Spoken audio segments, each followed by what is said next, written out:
Assalamualaikum warahmatullahi wabarakatuh. Salam sejahtera untuk kita semua para operator sekolah seluruh Indonesia, pahlawan tanpa tanda tunjangan untuk operator sekolah semua. Dikenalkan, saya Ahmad Jailani dari channel Ahmad Jailani Official. Kita baru mulai lagi konten terkait operator sekolah, dikodik segala macam ya. Terkait ijazah, kali ini ya Bapak Ibu saya akan menjelaskan terkait ijazah yang beberapa hari ini muncul menu atau tampilan-tampilan baru ya sekarang. Itu ada menu unggah foto ya. Sekarang mungkin Bapak Ibu yang baru buka sekarang tuh ada unggah foto. Sebelum kita bahas ke unggah foto, kita bahas untuk konfirmasi data dulu ya Bapak Ibu. Konfirmasi data ini apakah wajib atau tidak ya?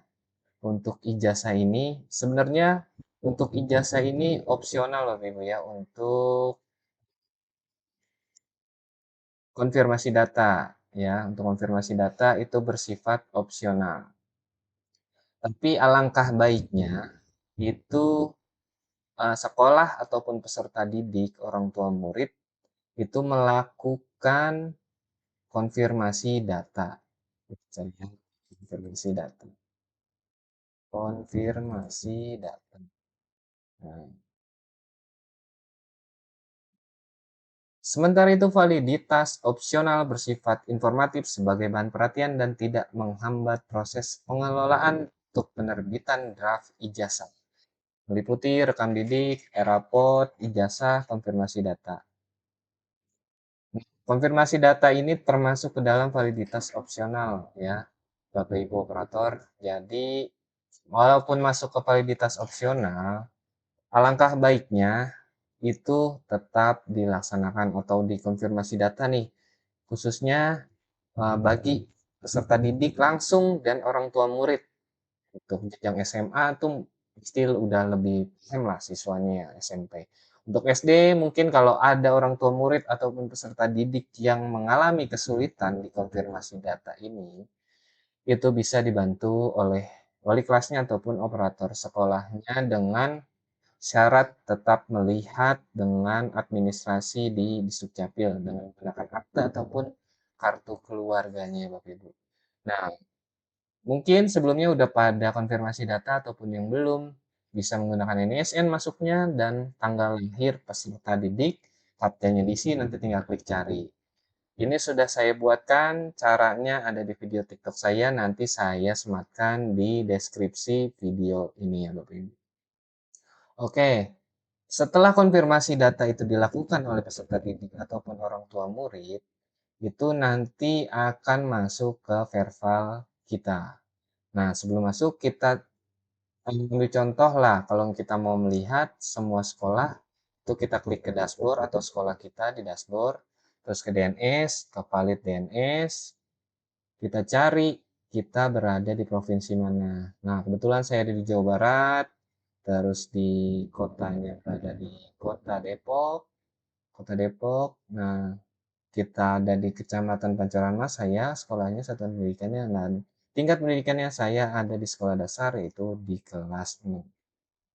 Nah, di sini akan terlihat nih jumlah 82 sekolah dasar ataupun satuan pendidikan jenjang SD, satuan sekolah dasar ataupun SLB ya, SLB, MI itu akan muncul di sini. Nah, salah satunya ini sekolah saya dari 128 siswa kelas 6 yang nanti akan mendapatkan e-ijazah itu sudah melakukan konfirmasi data 100 siswa. Berarti ada 28 siswa lagi yang belum melakukan konfirmasi data. Nah, di sini akan terlihat juga residu DNS-nya ada atau tidak. Nah, untuk sekolah-sekolah yang masih mungkin ada residu, ya, ada residu, nih ada residu, ini ada residu, itu harus segera melakukan perbaikan datanya ya, siswa yang masuk ke dalam residu segera perbaiki di Kanval PD Bapak Ibu dengan merujuk ke kartu keluarganya ya, nicknya di kartu keluarga di Dukcapil itu harus sama, harus valid. Itu ya Bapak Ibu, nanti masuk sini yang sudah konfirmasi data ada berapa siswa. Nah, setelah itu kalau kita lihat secara global, nah sini masuk kita ke login ijazah, loginnya tinggal masuk ke manajemen, nanti tinggal login aja Bapak Ibu. Login, di sini ada terlihat tuh ya mekanismenya. Nanti ada jadwalnya, nanti akan kita bahas di next video. Nah, untuk melihat siswa yang sudah konfirmasi data di sini akan terlihat ya. Di sini akan terlihat di sini yang sudah melakukan konfirmasi data pasti sudah dicentang hijau ya, checklist hijau. Nah, sedangkan yang belum melakukan konfirmasi data itu masih tanda seru kuning bulat. Nah, seperti itu ya Bapak Ibu, segera lakukan konfirmasi data walaupun ini bersifat opsional. Langkah baiknya peserta didik dan orang tua murid bisa membantu mengecek data peserta didiknya agar tidak ada kesalahan nama dan tempat tanggal lahirnya. Nah, selanjutnya kita bahas tentang unggah foto nih. 2 hari yang lalu ini muncul baru ya, menu baru unggah foto. Nah, untuk unggah foto di sini ada menu upload foto siswanya. Kalau saya lihat ini untuk upload foto itu satu-satu ya, satu-satu, tidak seperti halaman TKA. Di TKA itu bisa dijadiin gabung, masukkan ke zip langsung bisa foto semua, bisa di ini eh, bisa langsung semuanya. Nah, di sini ada panduannya, panduan unggah foto. Nah, contoh salah nih gelap, ngeblur dari samping. Ini yang benar fotonya ya. Foto berukuran 3x4, jelas tampak muka dan pencahayaan cukup. Tidak ada ketentuan khusus terkait warna foto maupun latar belakang. Boleh berarti Bapak Ibu, boleh warna merah ataupun putih, itu tergantung nanti kesepakatan di sekolahnya ataupun di Dinas Pendidikan Kabupaten Kota ataupun Dinas Pendidikan provinsinya nanti ya. Di sini ada panduannya, ini tidak ada ketentuan khusus, tapi mungkin nanti ada kesepakatan di wilayah masing-masing. Nah, yang kita bahas apakah upload foto atau unggah foto ini wajib atau tidak untuk satuan pendidikan. Nah, ini kita bahas ke panduan manajemen ijazah tahun 2026. Nah, ini foto ya, kita cari foto.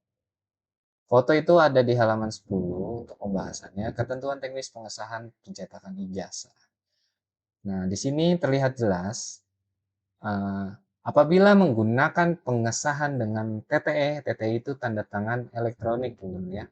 Satuan pendidikan wajib mengunggah pas foto peserta didik ke dalam sistem. Nah, untuk satuan pendidikan yang kepala sekolahnya atau kepala satuan pendidikan yang sudah menggunakan tanda tangan elektronik itu wajib mengunggah pas foto peserta didiknya ya.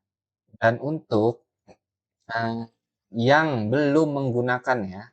Sementara itu apabila belum menggunakan tanda tangan, belum menggunakan TTE atau menggunakan tanda tangan basah atau secara manual menggunakan pulpen ya di tanda tangan, satuan pendidikan dapat memilih untuk mengunggah pas foto ke sistem atau menempelkan pas foto secara manual pada ijazah. Ukuran pas foto yang digunakan adalah 3x4. Nah, untuk sekolah atau satuan pendidikan yang masih menggunakan tanda tangan desain, berarti itu opsional bisa mengunggah fotonya ke sistem, pas fotonya ke sistem, atau menempelkan pas foto peserta didiknya secara manual ketika nanti dicetak, kita tempel tuh biasanya seperti itu ya. Dan ukuran pas fotonya harus 3x4. Untuk stempel nanti tanda tangan kita bahas di next video. Kita fokus ke unggah foto dulu. Jadi gitu ya Bapak Ibu, untuk yang sudah TTE wajib mengunggah pas foto, sedangkan yang belum menggunakan TTE itu bisa memilih mengunggah foto ke sistem ataupun ditempel secara manual. Tapi untuk yang belum menggunakan tanda tangan basah, ini kembali lagi ke Dinas Pendidikan Kabupaten Kota ataupun Dinas Pendidikan Provinsinya atau nanti ada MKKS-nya atau K3S-nya, itu apakah ada kesepakatan terkait pengunggahan pas foto ini ataupun menempel. Pasti nanti ada kesepakatan. Kalau yang sudah TTE pasti itu sudah wajib karena di sini di panduan ini sudah ada kata wajib. Sedangkan kalau yang belum itu opsional bisa ditempel ataupun diunggah. Jadi nanti tergantung kesepakatan di Dinas Pendidikan masing-masing atau kesepakatan MKKS ataupun K3S-nya. Begitu Bapak Ibu untuk unggah foto. Mudah-mudahan gratis atau nanti tinggal tunggu saja kesepakatan dari Dinas Pendidikan ataupun MKKS-nya atau K3S-nya di kota kalian masing-masing. Mungkin itu saja sekian eh, dari saya Ahmad Jailani. Video ini bantu follow atau subscribe video ini di channel ini.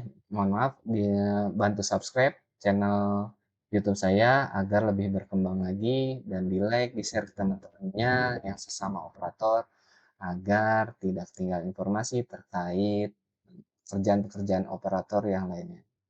Salam sejahtera untuk kita operator sekolah. Salam satu data, pahlawan tanpa tanda tunjangan untuk operator sekolah. Sekian, wassalamualaikum warahmatullahi wabarakatuh.